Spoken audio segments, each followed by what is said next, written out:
How do we do this intro thing? We say, welcome back to the Janchi Show. My name is KJ Roelke. No. All right. Kind of. But his name is Patrick.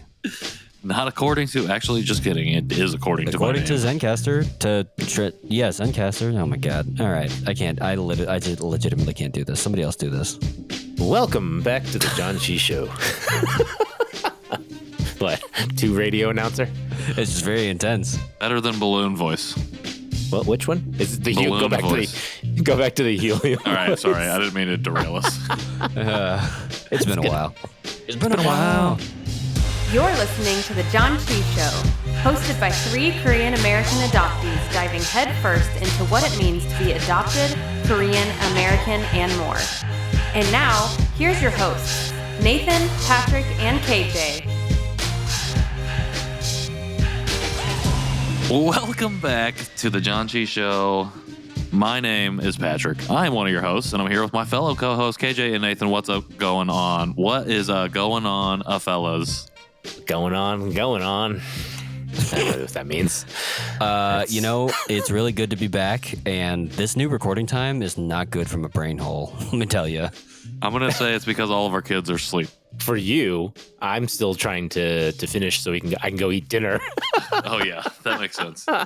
So, we're here. We're here. We're back. We're here. Good to see you have guys. a really awesome conversation that we're going to have that we already had. How do we do this again? We're here. We made it. We've been trying to have a conversation with a guest for a long time, and that's what this episode is. Yeah, it's our first episode with a guest because we finally got a consistent recording schedule down, got our lives together. Our babies have all gotten their sleeps together generally. So, yeah. We dug into our guest submissions, and we found one from about 12 years ago. Before we even knew we were going to do this show. Yeah. We got it. But before we get to that, Nathan, what does Janchi mean for folks that might be joining us for the very first time? True. For the first time, Janchi is to feast or celebrate. And as Korean adoptees, we would like to celebrate our shared lived experiences and stories, along with a guest potentially like today, where we get to, talk and interview and learn and grow and heal and all that stuff. So, also historically, we used to do a food or snack or drink item at the end of it, which was the banquet or feasting part, which I loved. I want to send you guys some snacks. We will again when we get into the rhythm again. We will get snacks on again, which I'm personally actually kind of looking forward to. But until then, we're just feasting on stories and on lived experiences and shared experiences. So without further ado, let's jump over to our guest, Lynn, and her story right now.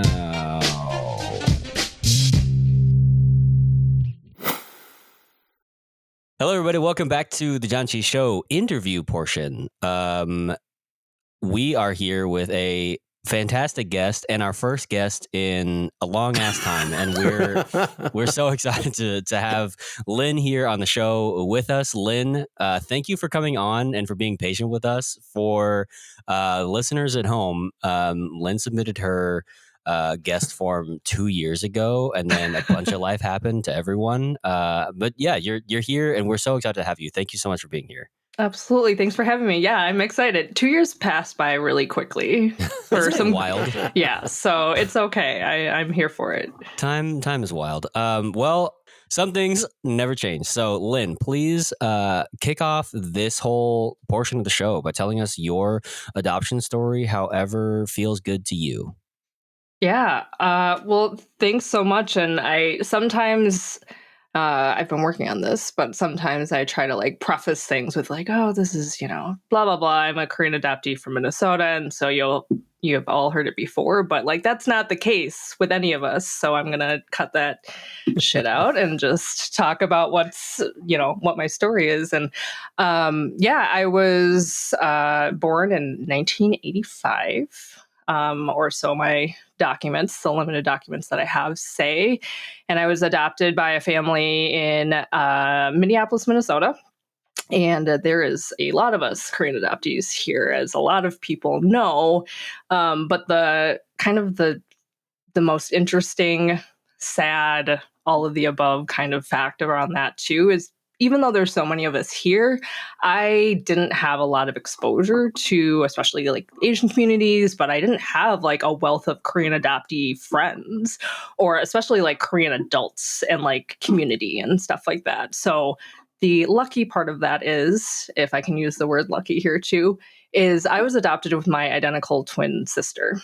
And so we came over here together when we were not even 6 months old.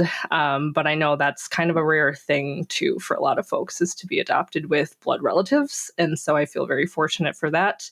But we were adopted together. We were the only kids in our family. So it was just us two and our, Midwestern parents from Minnesota, and grew up here, did some like studying other places in the Midwest, Iowa. So, like real diverse and stuff.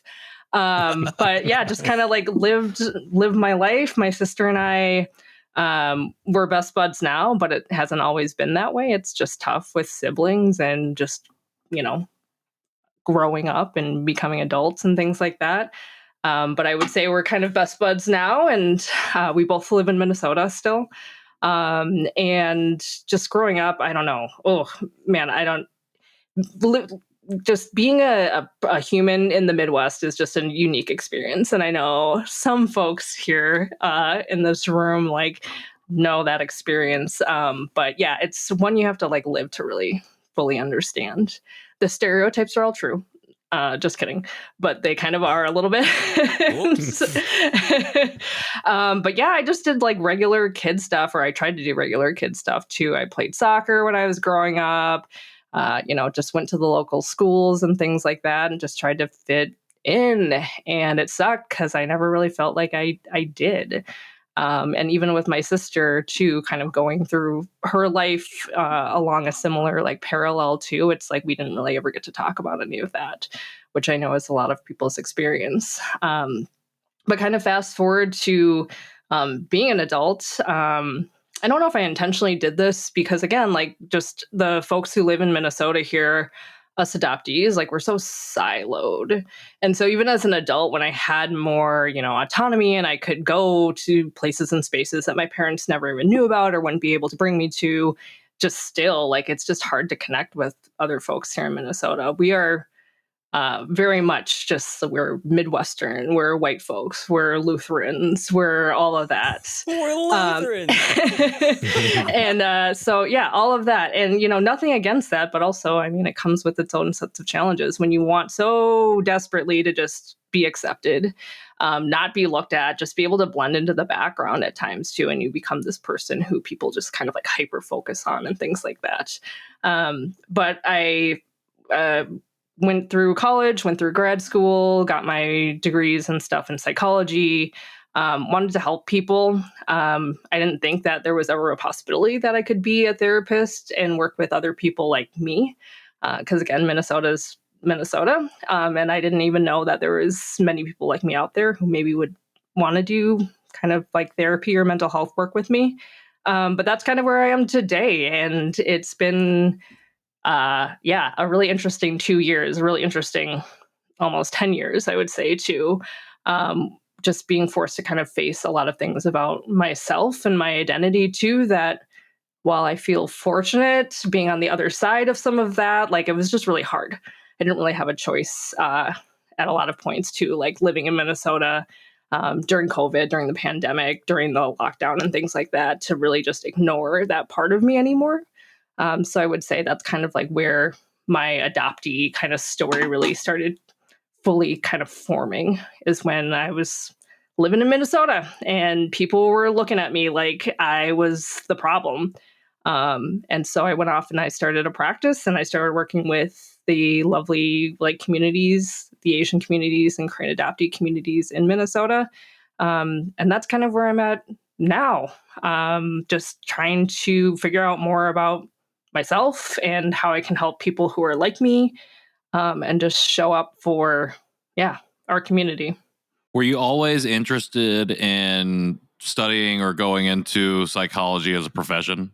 or was that something that just like you were in college and you're like, okay, I'm on this now?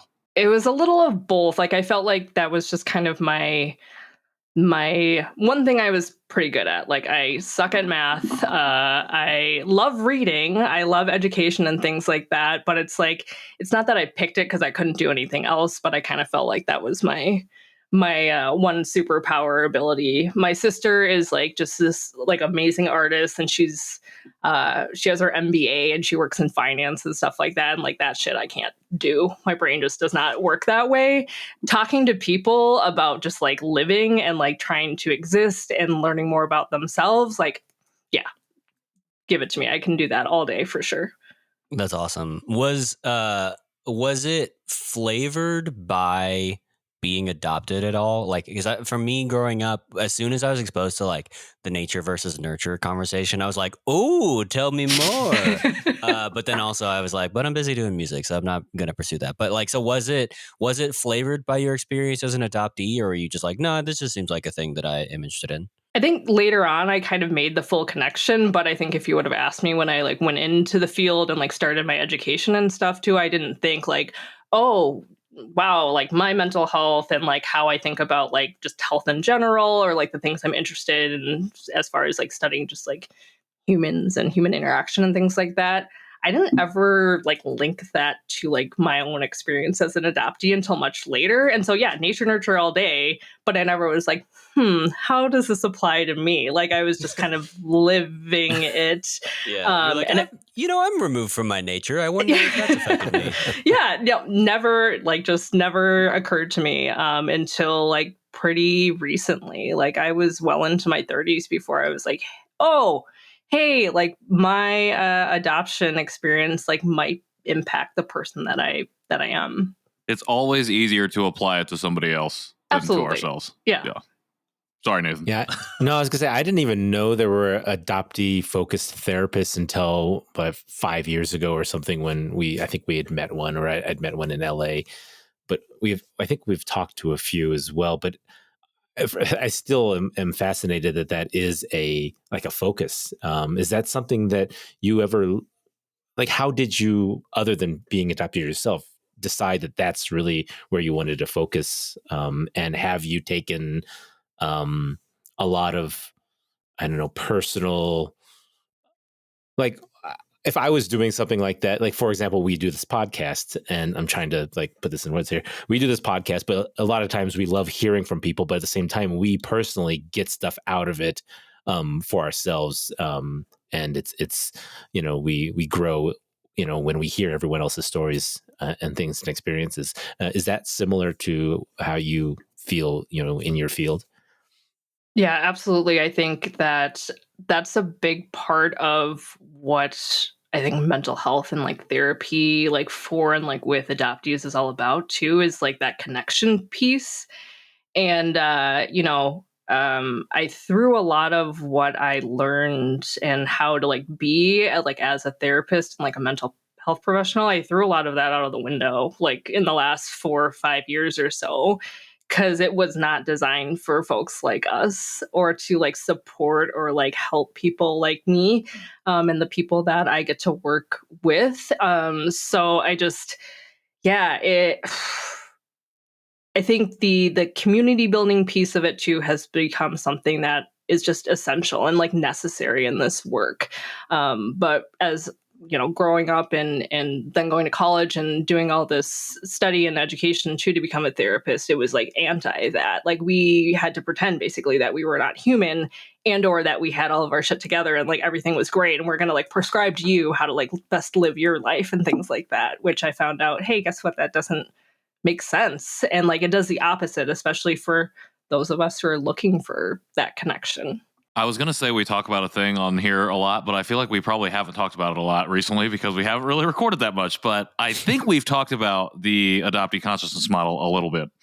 And so I'm interested in the moment or maybe moments of rupture that you experienced that led you into community. I know you talked about you were back in Minnesota and you were feeling like the eyes on you, feeling like really hyper focused. Was there any specific like singular thing that pushed you to be like, okay, I got to start exploring this aspect of myself. And then I think a follow-up would be like, was that the moment that you realized, okay, I got to throw out all of this stuff that I know about therapy and mental health out the window and make this shift as well? Yeah, I think it did kind of happen all in relation to each other. But I think the hardest part, and if I'm being totally honest too, like I was reluctant. Like I was not one of the people who maybe came to understanding or like read the research, like the adoptee like consciousness model and things like that, and like J. Ron Kim and like Holly McGinnis and all of like that work. I did not come to that willingly. I Sure. think I was just literally like kind of forced in these spaces, especially just growing up in these communities where people did not perceive me. I don't think like as an Asian person, as a Korean person, until like people were getting hurt and there was like violence being put upon like Asian communities in Minnesota that I was just like, like I don't feel safe sometimes. And I don't know why. And then also I looked around to, you know, like my friends and my peers and my colleagues and things like that. And everyone was kind of like, why are you like reacting in this way?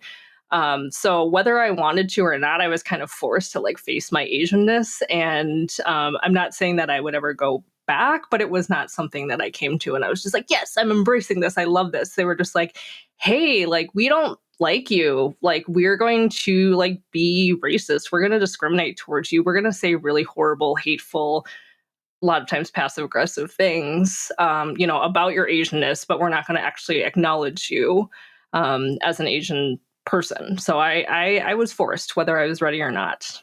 Yeah, I think that's the hard thing about I mean, especially for me, I guess like COVID and all of that sentiment was I so quickly became aware of my Asianness. And in a similar, like I was working for a church in the Midwest, so I was the token person of color. And like I didn't even think about it until I think I like COVID happened, and then I saw a meme that was like church staff, and it was just like all white people, and then like one person of color is probably like a black man. And I was like, oh yeah, token minority. And I was like, oh my God, that's me. And so then I was like, oh no, I feel seen in really horrible kinds of ways.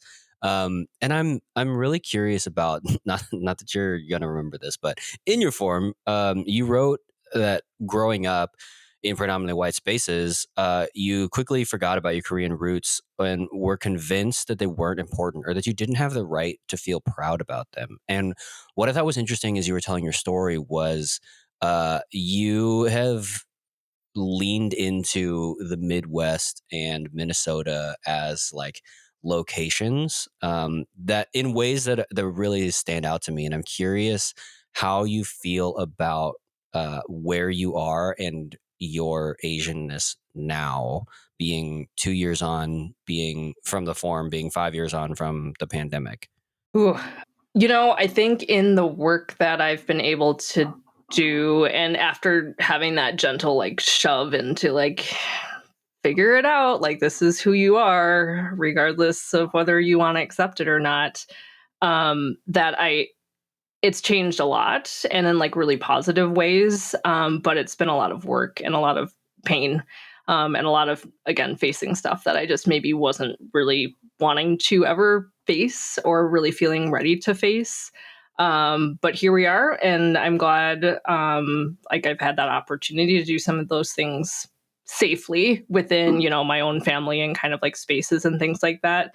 But the thing that was, I think, kind of the biggest realization that I've had, or like the way that I kind of view like the Midwest and being in the Midwest too, is that like we've always been this way. And I was just kind of blind to it or sheltered from it or shielded from it too. But it's just like nothing's really changed about the Midwest in the almost 40 years that I've lived here. It's always been this way. And I think Minnesota struggles in a lot of ways too, identifying as like maybe more of a progressive kind of like culture, progressive state, all of that.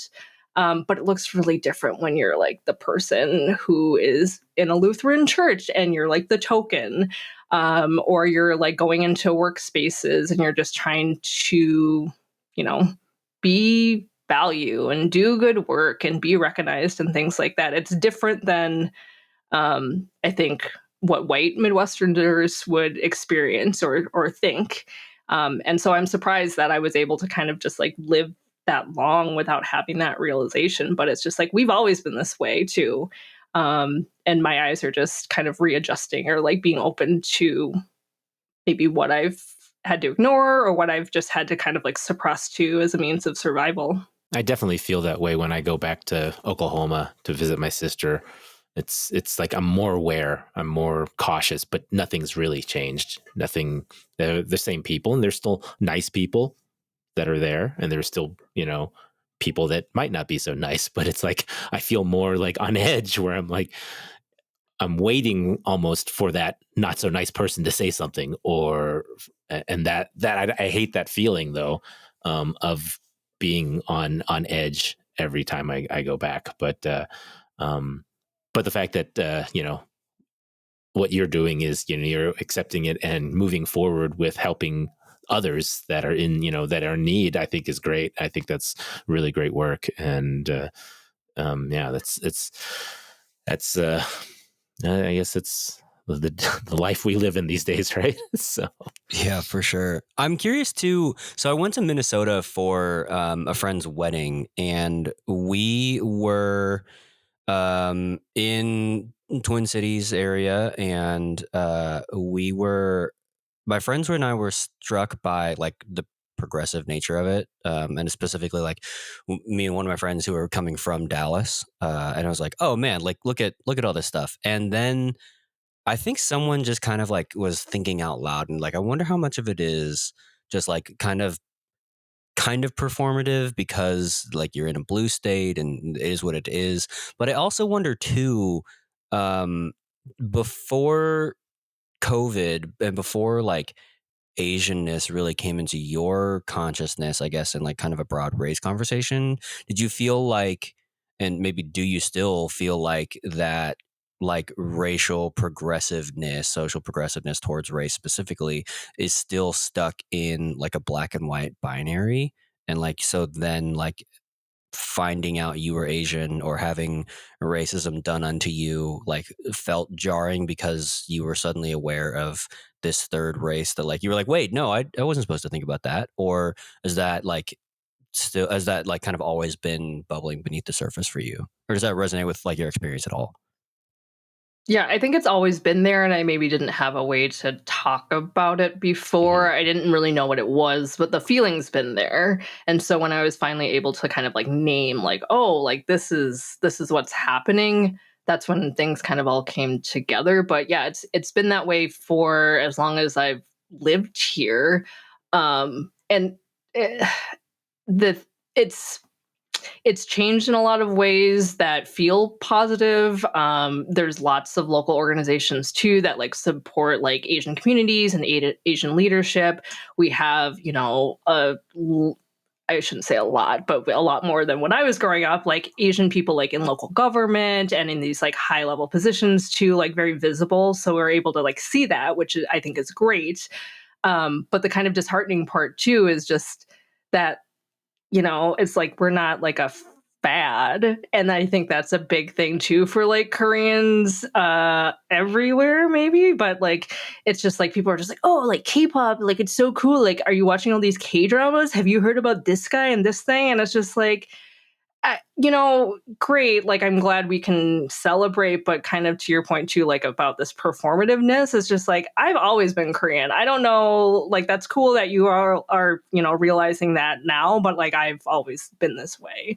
So it doesn't feel great sometimes when people all of a sudden are like, oh yeah, like Koreans, cool, like kimchi and stuff. Crazy corn dogs. The kimchi. Oh yeah. Kimchi's everywhere now. Yeah, we love that, you know, and it's just like, okay, like that's fine, but it's just like, where were y'all like 25 years ago, you know, when I was a teenager, like struggling to just be seen and like heard and like understood and stuff too. And it's just like, and I just, yeah, I don't even like corn dogs. Like, get away from me. Like, you know, Don't even like corn dogs. I'm sorry. I know. Ooh, sorry. Don't you have a really good state fair? The state fair is awesome. So I have a question on That's really the, funny. the therapy that you've done and the clients that you're without, any spoiling any secret, HIPAA laws or things like that. But are there certain types of clients that you take? You said majority right now have been adoptees. Are there certain types of other clients that you don't take, or have you just preferred taking adoptees specifically? And for example, what about like adoptive parents? Has that ever been someone come to you? At the beginning, just starting my business too, I would say that I was just worried that I was going to fail and no one was going to like me, and then I would have to like go back and, I don't know, become an accountant or something like that. And so I didn't say yes to everyone, but I kind of did.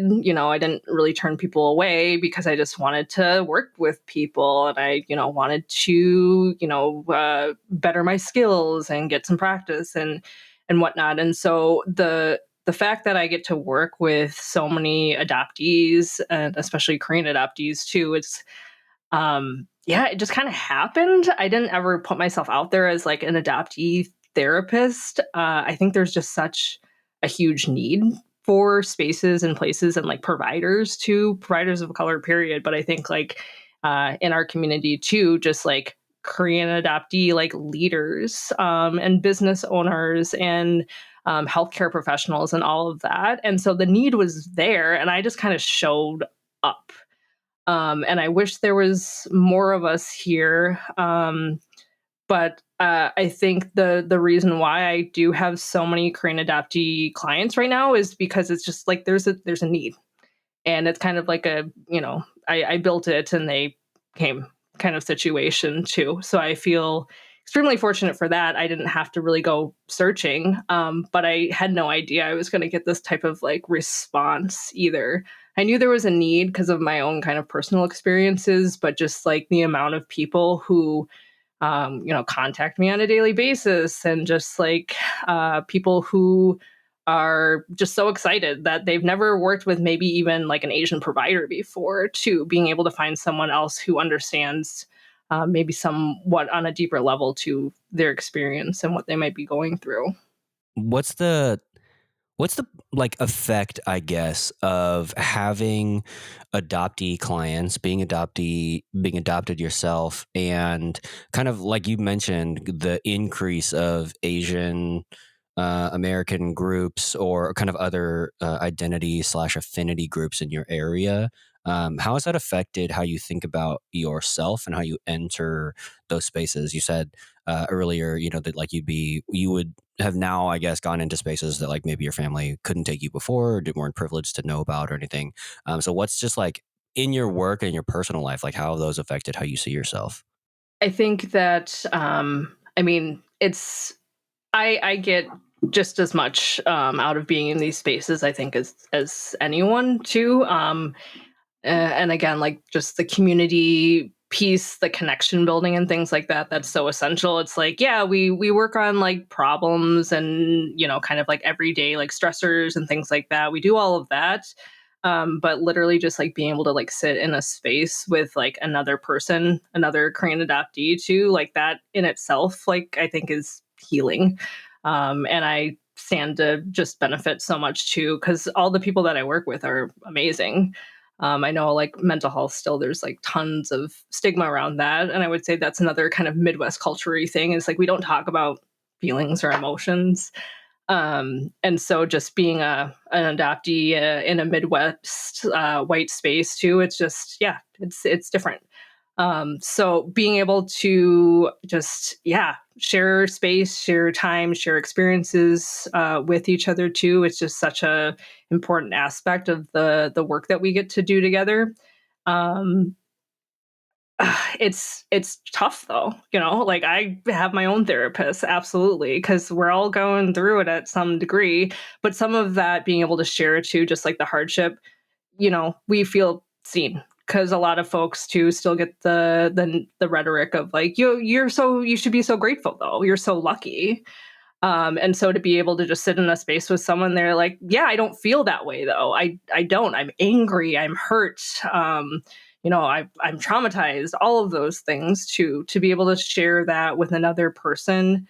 Um, who really just gets it without a lot of explanation and like backstory too is something that's just experience that I didn't know I needed. And I think a lot of times my clients feel the same way too. It's like we don't really always know what to expect.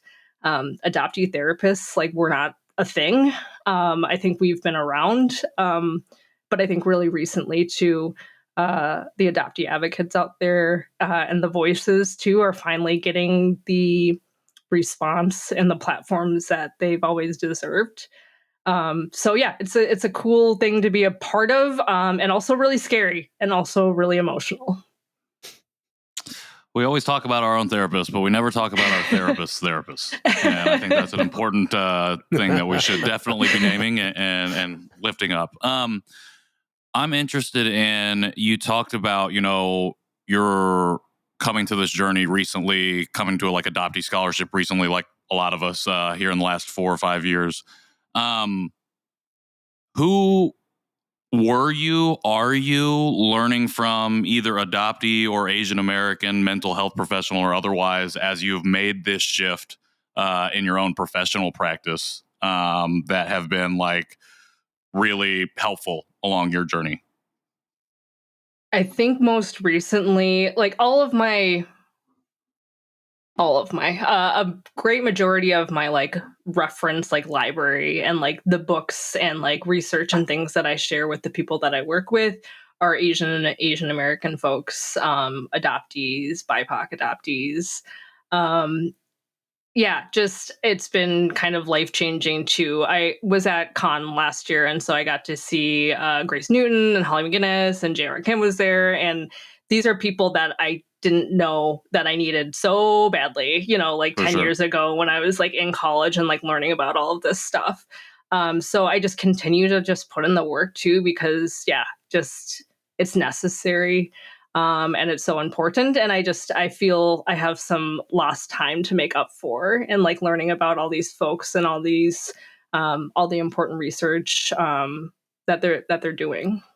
Like you said, there's not a lot. Well, okay, I don't want to say there's not a lot, but there's not a lot of accessibility, a lot of visibility to scholarship that's been done. And I think that yourself and a lot of other people like Camley Small, Sana, like people that are working in scholarship, mental health or otherwise, we're seeing a lot more like scholastic stuff come out that we then can sit and like reference in like an actual like verifiable this is the bibliography type way, an air of legitimacy to what we're talking about, as opposed to just talking about our lived experiences, which are equally as legitimate yet carry less significance when we have not been affirmed or Vetted by the ivory identity tower. yeah, exactly. Yeah. So is that something that you're interested in doing, is adding to the lexicon of like, and the plethora of knowledge and things that are out there in terms of what we can ourselves reference when we're having conversations like this? I would love to. Yeah, I'm glad that you mentioned Cam, because he's just an amazing person, and just I don't know how he does it. Like he has a family and stuff, and like he's just like I see him everywhere. So yeah, he's definitely one of the famous guys here in Minnesota for sure. I would love to. My background really isn't in research; it's clinical practice, working with people. But yeah, I think it is so important that, I did all this work and paid all this money to get these like silly letters behind my name. So maybe I should do something with it that could help like give back to our community. So yeah, it's just a matter of like carving out the time. And also, living up to like the standards that like other people are setting for me too. It's like maybe 5 years ago or something, I'd be like, yeah, I can like write a book, or I can like, do like a journal and submit it to something or whatever. But yeah, then I look at like, Cam out there just doing the things. I'm like, shit, I can't, I don't know how he does it. So yes, absolutely. And it's important to just give further validity to all the hard work that everyone in our community has been doing along the way. I have a hard time that it has to come with like fancy degrees and titles and stuff like that, because I think Sure. everyone's experience and stories. These podcasts, folks out there who are just sharing, writing books just about people's experiences and things like that too. It's just like that's so important.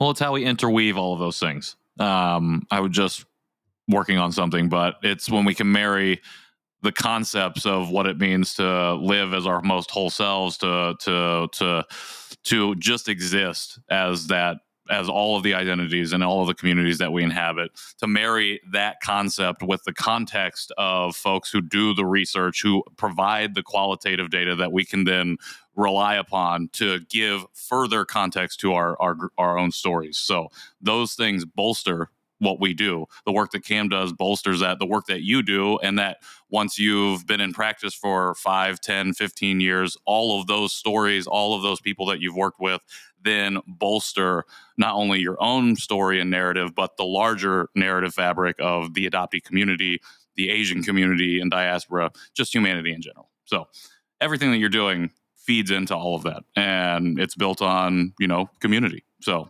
yeah, I'm just getting on my high horse right now because I've been working on stuff like that. I think it really does. It elevates all of our games. However we choose to engage with the research, however we choose to engage with each other's stories. Whether it's in clinical practice, whether it's through a dumb podcast like ours, whether it's through like proper research and that kind of stuff.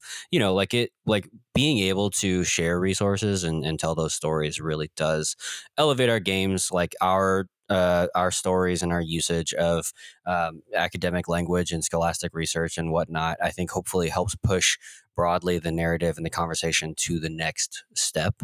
Like as it just becomes more a part of our kind of global broad kind of consciousness and our vocabulary, and at the same time, like it's our stories that help found the research and help like provide the context for that further academic study to continue in. So I think that all of those things are really important. I'm curious, and I wouldn't normally ask this, but given your professional work and whatnot, I'm okay at least shooting my shot, and feel free to not go into this. But you had mentioned that reconciling kind of your adoptee identity, during COVID and Asianness and whatnot took a lot of work. And I am curious because I know that it's not just adoptees who listen to this, but it's other parts of the adoption mosaic. What does putting in the work look like for you? And what, I guess, more specifically, what did it mean for your relationships? Putting in the work, I think a big majority of it was figuring out a way to convince myself that I deserved all of that. It's hard, just kind of emotional labor, period. But I think the biggest hurdle that I'm still kind of getting over, like learning to kind of like negotiate, is the fact that I have a right to like be here and exist and define who I am and reject other people's definition of me if I don't see it be fit. I think that's like the biggest part, and I'm just kind of getting kind of like cross-eyed thinking about it too. It's just like this everyday challenge of like just waking up and being like, it's not just okay that I show up in the way that I do or feel very strongly about like my heritage and my ancestors. It's a gift. It's great, and I deserve all of that. And it doesn't mean that because I'm proud of this part of me that I wasn't able to maybe explore or accept in the past too, that I am disregarding or rejecting, other parts of me. But that's how it felt for a long time. It's like I couldn't have more than one thing. I was the adoptee, right? I was the good adoptee too. I was quiet. I just like did my thing. I flew under the radar. People would say really inappropriate, do all the things that kids do when they're younger and make fun of me for how I looked and things like that. And I just kept on going, and I was just like, I'm going to be tough about it. And so maybe that's the other part too, of like, not only do I deserve it too, it's like I can feel the pain and the hurt of all of that too. And it doesn't mean that defines me or that like those things are going to get in my way. or that I failed somehow because I'm not always feeling like a strong, confident, like Korean woman. That sometimes I'm just like, oh my gosh, what am I doing? What do people even think of me? Am I just some sort of a fraud? Like, when are people going to like find me out? But I think that's what I do a lot with the people that I get to work with too, is just recognizing that like we deserve like all parts of ourselves and to be proud of all of those things. And like kind of maybe fuck everyone who says that we cannot be, or try to tell us try to tell us otherwise. But yeah, it's been that's the work right there. I think is just like self-love, if we want to call it that. Yeah, we deserve all those things. Yeah, I think that that's really, especially given your geographic context. I know that that is so difficult, and that's definitely something that I've been working on. Is self love, because given my religious upbringing, the thing that I learned was the denial of self. That the self and the body is where sin originates. That's like where all bad things start. Basically, is like the self, and they're literally. The scripture that was burned into my brain was like, essentially, nothing good comes from you. All good things only come from God. And like, if anything comes from you, it is bad. And I think that then to live in your own body and your own experience, and to try to love yourself, being raised in some type of Christian environment, or any other like type of religion where that is the predominant message, that's really difficult. And then trying to put up boundaries in the midst of that is also really difficult. And I think, yeah, like just being ready to be like, we're done now, for any relationship, I think is really tough, because I mean, obviously people are people, and so whatever your personality is going to be is going to make this more difficult or more easy for you. But like, if it's like your adoptive mom or your siblings, and you're like, you got to see me and you got to love me for where I am right now, and kind of not forget, but like, you got to give up a lot of your mental model of who I was, because like who I am now is vastly different, is such a hard conversation. But yeah, thanks for sharing that, because I I think I like, people say like, oh, I put in the work. And for some people that means therapy. For some people that could mean journaling. For some people that can, any number of things. But for some people, I think that they just say, I need to put in the work without any real thought of what that looks like. Or some people say, I'm working.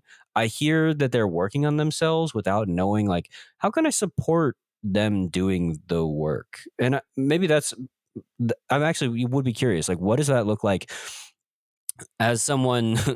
I mean, arguably we're all doing the work, but as someone who is doing the work and hopefully has language around like what it means to have support in that, for people not in the adoptee context, like for friends or family or other people trying to support you, what is actually helpful as you're kind of working through, what I heard is imposter syndrome and self love and those kinds of things, given the complexities of our history as adoptees and as Korean Americans? What is actually supportive for you doing the work?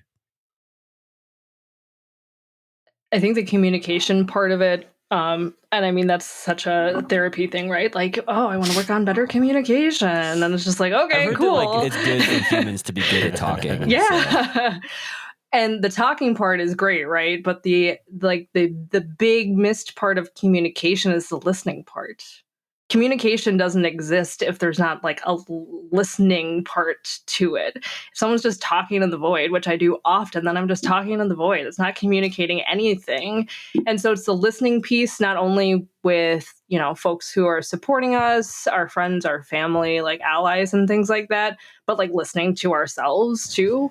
Because I think that's something that's been discouraged, because when we've felt a feeling about something that wasn't like, I am grateful, people were just like, well, you shouldn't feel that way. Like, why do you feel that way? And it's just like, and we learn to kind of turn that part of ourselves off. We can only be rejected or like shamed so many times before we stop doing the thing that's going to get us that response. And we just become that like good, like, I almost said law abiding, but good, like, kind of obedient, like adoptee or person, or Asian person, in a white space. And so the listening part is what, has been like part of the work for me, I think. It helps that I'm a therapist and I get training in listening to people.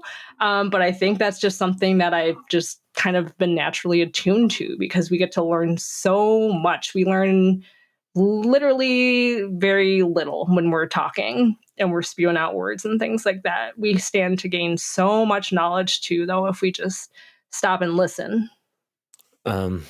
Another question on over these last few years that you've been doing your work and moving into the concentration that you want to be in. Has there been any change also in outside of your work in your social life or things of other awakenings after COVID that you've done?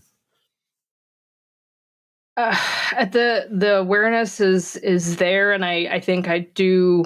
I think I've done this before, but I didn't really know why. And again, I would be discouraged or feel kind of embarrassed, like I don't deserve to be in like Asian spaces, or learn about my culture or my heritage or my ancestors or anything like that too.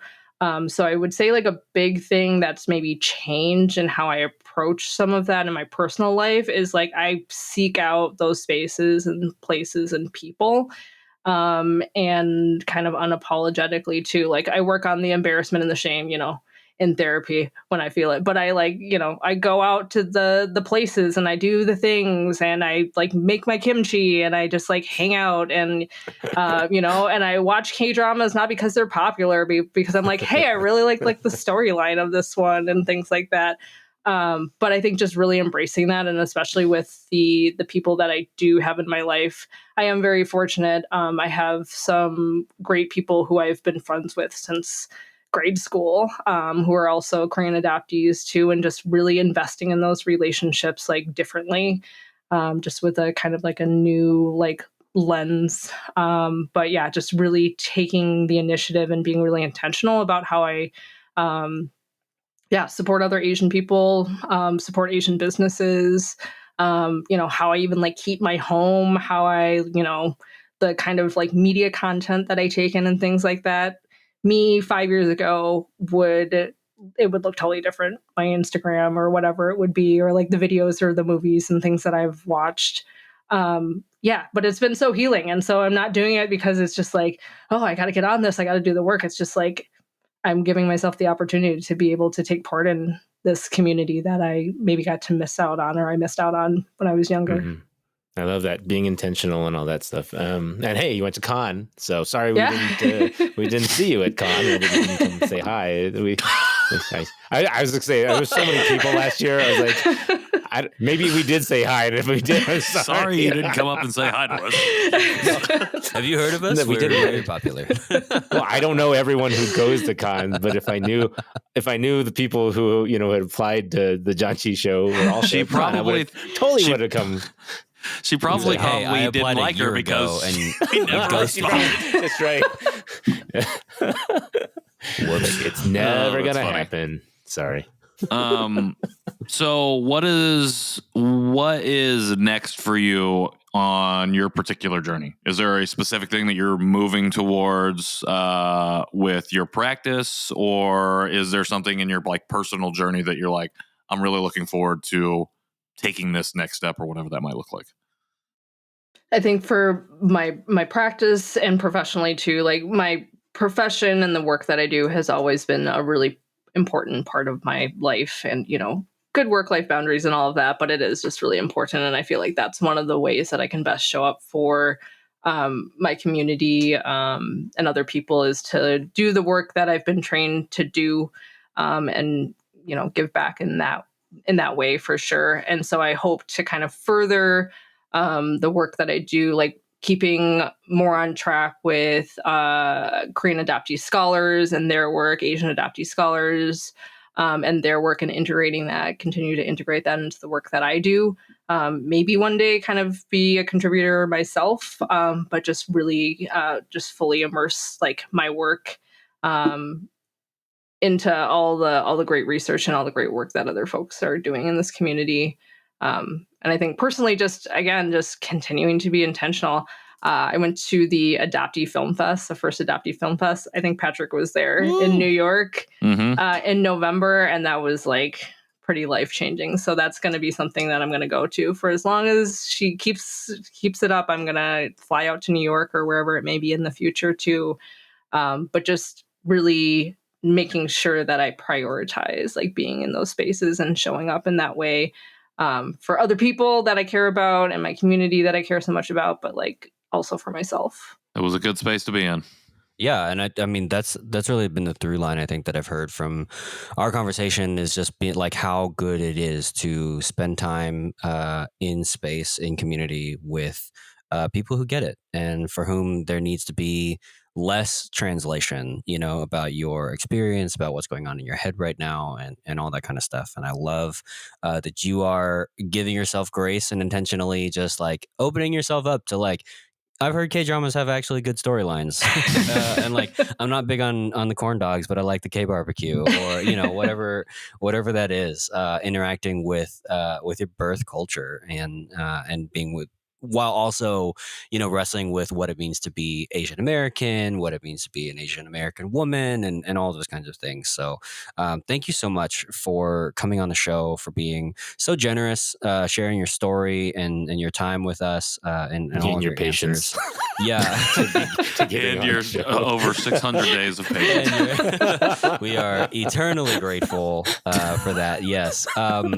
Lynn, if people want to connect with you, if people really resonate with your story, how can people get in touch with you, stay connected with you, put you in their feed so that they can be intentional? Yeah, for sure. My practice is called Sando Wellness. And I have Instagram for now, for the time being, but I have a website and it's just sandowellness.com. There's a contact form on there, but people can just email me directly too. And I'm just happy to connect with folks whenever I can. Happy to provide resources and support that way. But yeah, I always love just having someone reach out and be like, hey, so looking for this type of therapy, or hey, like what would be like a good podcast that I could listen to? Like I'm just like trying to like learn a little bit more and hear about other people's stories and things like that. So just sharing our resources and things. You know, actually, that does bring up a good point. Are you licensed in any other states? Like, can you do virtual stuff, or are you accepting new clients? Like, what's the vibe for you? Because I'm sure people listening will be like, "Oh, yeah, I would be interested in some of this. If we, what's up? What's going on?" Yeah. So unfortunately, I'm only licensed to practice like mental health therapy in the state of Minnesota. I do telehealth, so I get to see people from all different areas of Minnesota for sure. But the one thing too that I'm really working to fully develop, which I've already kind of started to, is more of a mentorship coaching program for Korean adoptees who are doing birth family searches, and especially for folks who are maybe returning back to their homeland for the first time or second time or third time. It's always just a very like moving, really important part, I think, of most people's, if not all, adoptees' kind of journey and their story. So in that regard, maybe just like shoot me an email or like visit my website too if you want to talk more about like, hey, I am a person who maybe does not live in Minnesota, but I'm a Korean adoptee and I'm gonna go back to the homeland for the first time, and I'm wondering who I can maybe talk to and navigate some of that stuff with. So if you are not in the state of Minnesota, hit up Lynn for everything but mental health. That's right. Or therapy. Lynn, we're going to have all that stuff linked in the show notes too, so people can get in touch with you that way. Thank you again for coming on the show. Normally we would throw it to a snack, but unfortunately everything Nathan sent us 2 years ago has expired, and I don't know that the things we sent you 2 years ago ever reached you. So we'll have to have you back in the future, maybe to talk about some of the work that you're doing, but we'll definitely have you on to do some feasting and janchiing. But thank you for joining us. Cheating. For everybody else, new episodes of this show dropping whenever we have time to record them, edit them, and then publish them on our transistor. But if you want to catch up on any of the show, you can go to janchishow.com and do all of that. We also have a merch store with merch items in it. So if you want to support us that way, that would be cool. Just kidding. We might not have anything in there. We always like to hear from you as well. So if you want to send us an email, you can do that at janchishow@gmail.com. And if you want to leave us a voicemail, you can do so at 972-677-8867.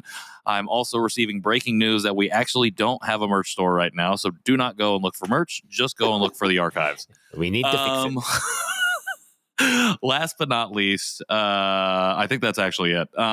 If you want to find me, you can do so at Patrick in the World, or check out my other podcast, Conversation Piece. We got cool stuff happening over there. Everybody else? I'm N Nowak on Instagram. Yeah, catch me at KJ Roelke or kjroelke.online if you want my website, because I don't know how I feel about social media these days. Honestly, it's a train wreck. So yeah, that's where I'm at. Yeah. That's where he's at. Okay, I forgot what I was doing, and I also don't have the soundboard. But we're back in the saddle. Shout out to Lynn. Shout out to Sando Wellness. Thank you for joining us. Yes. And until next time, Janchi, hey-o. Hey-o. Here's the sound.